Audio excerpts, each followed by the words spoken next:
बृहस्पति भगवान की जय, विष्णु भगवान की जय।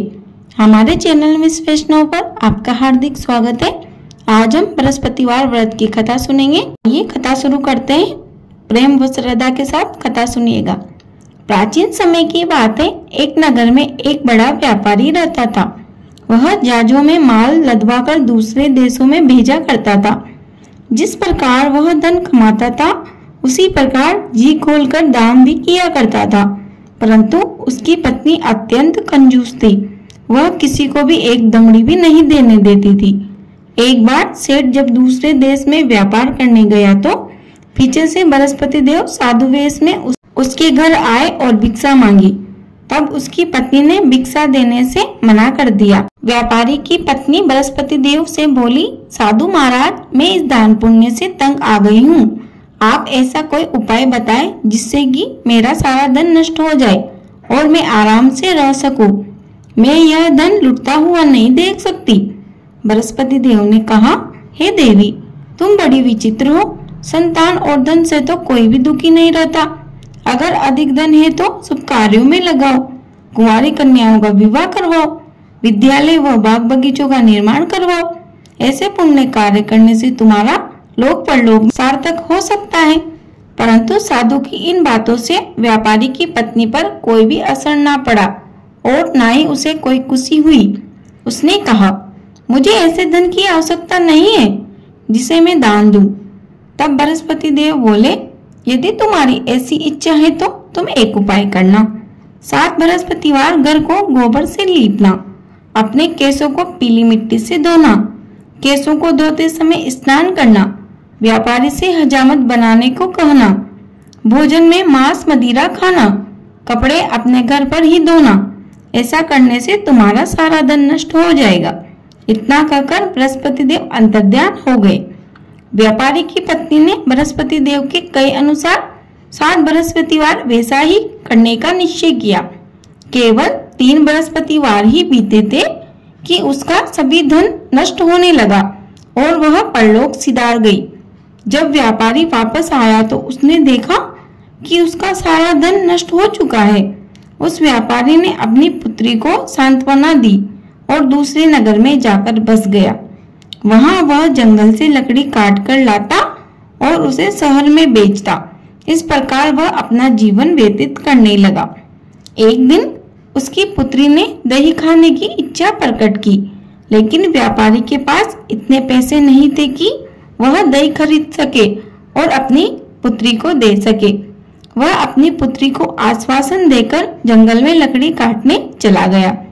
वह एक वृक्ष के नीचे बैठकर अपने पहले के दिनों को याद करने लगा और रोने लगा। उस दिन बृहस्पतिवार था।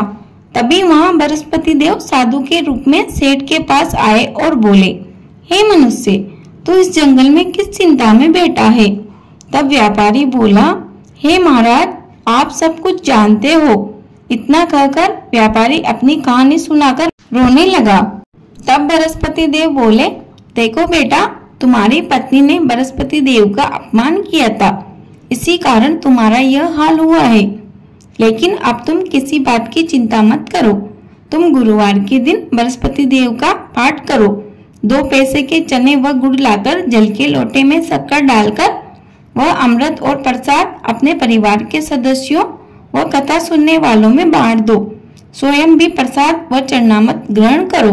भगवान तुम्हारा अवश्य कल्याण करेंगे। साधु की बात सुनकर व्यापारी बोला, महाराज, मुझे तो इतना भी नहीं धन मिलता कि मैं अपनी पुत्री को दही लाकर दे सकूं। इस पर साधु बोले, तुम लकड़ियां शहर में बेचने जाना। तुम्हें लकड़ियों के दाम पहले से चौगुने मिलेंगे, जिससे तुम्हारे सारे कार्य सिद्ध हो जाएंगे। लकड़हारे ने लकड़ियां काटी और शहर में बेचने के लिए चल पड़ा।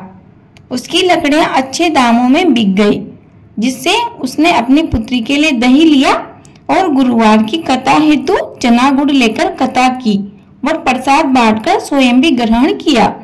उसी दिन से उसकी सभी कठिनाइयां धीरे धीरे दूर होने लगी। परंतु अगले बृहस्पतिवार को वह कथा करना भूल गया।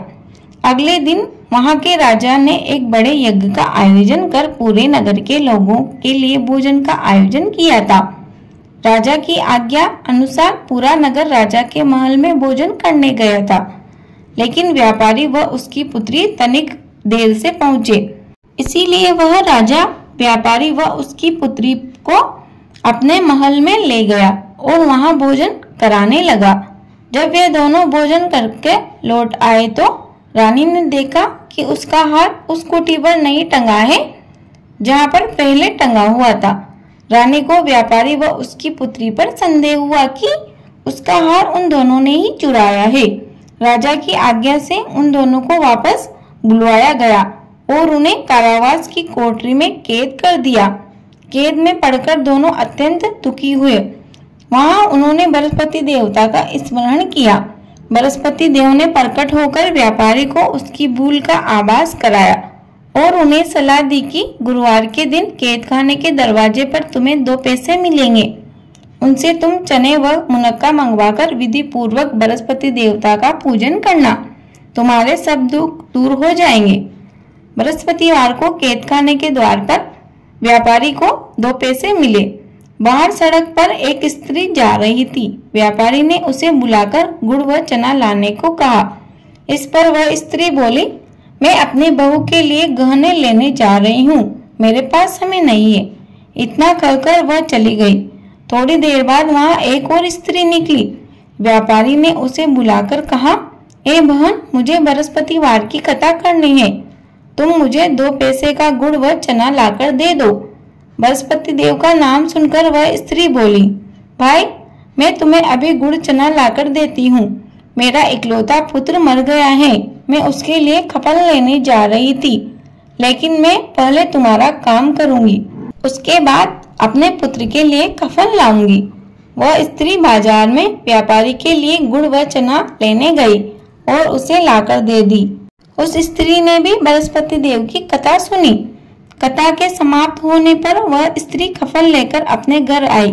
घर पर लोग उसके पुत्र की लाश को राम नाम सत्य है कहते हुए शमशान में ले जाने की तैयारी कर रहे थे। स्त्री बोली, मुझे अपने लड़के का मुख देख लेने दो। अपने पुत्र का मुख देखकर उस स्त्री ने उसके मुंह में प्रसाद व चरणामृत डाला। प्रसाद व चरणामृत के प्रभाव से वह पुनः जीवित हो गया। पहली स्त्री जिसने बृहस्पति देव का निरादर किया था, वह अपने पुत्र के विवाह हेतु पुत्रवधू के लिए गहने लेकर लौटी और जैसे ही उसका पुत्र घोड़ी पर बैठकर निकला, वैसे ही घोड़ी ने ऐसी छलांग मारी कि वह घोड़ी से गिरकर मर गया। यह देख वह स्त्री रो रोकर बृहस्पति देवता से क्षमा याचना करने लगी। उस स्त्री की याचना से बृहस्पति देव साधु वेश में वहां पहुंचकर कहने लगे, देवी, तुम्हें अधिक विलाप करने की आवश्यकता नहीं है। यह बृहस्पति देव का अनादर करने के कारण हुआ है। तुम वापस जाकर मेरे भक्त से क्षमा मांगकर कथा सुनो, तभी तुम्हारी मनोकामना पूर्ण होगी।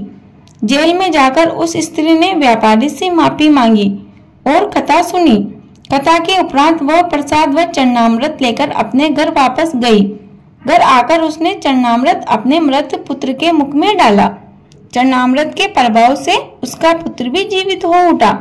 उसी रात बृहस्पति देव राजा के सपने में आए और बोले, हे राजन, तूने जिस व्यापारी को व उसकी पुत्री को जेल खाने में कैद कर रखा है, वह बिल्कुल निर्दोष है।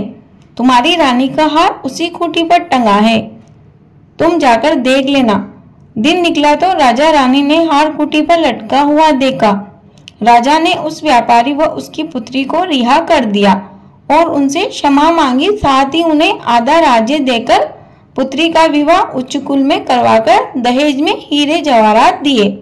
इस प्रकार अब वह व्यापारी व उसकी पुत्री कुशल जीवन व्यतीत करने लगे। हे बृहस्पति देवता, आपने जैसी कृपा उस व्यापारी व उसकी पुत्री के ऊपर की, वैसी कृपा जो भी इस कथा को कहे, सुने अथवा पढ़े उस पर भी करना। यह कथा यही समाप्त होती है। कथा अधूरी रही हो तो पूरी कर जो, पूरी हो गई हो तो मान कर जो। प्रेम से बोलिए बृहस्पति भगवान की जय, विष्णु भगवान की जय। भक्तों, जब यह कथा समाप्त हो जाए तो बृहस्पति देवता की आरती अवश्य करें तथा सभी भक्तगणों में प्रसाद व चरणामृत बांटकर स्वयं भी ग्रहण करें। भगवान आप सबकी सभी मनोकामनाएं पूर्ण करे। यदि आप हमारे चैनल पर नए हो तो प्लीज हमारे चैनल को सब्सक्राइब करें। वीडियो आपको उपयोगी लगी हो तो प्लीज वीडियो को लाइक करें, शेयर करें। कमेंट बॉक्स में जय श्री राम अवश्य लिखें। आप सभी को जय श्री राधे कृष्ण। आपका दिन शुभ हो। धन्यवाद।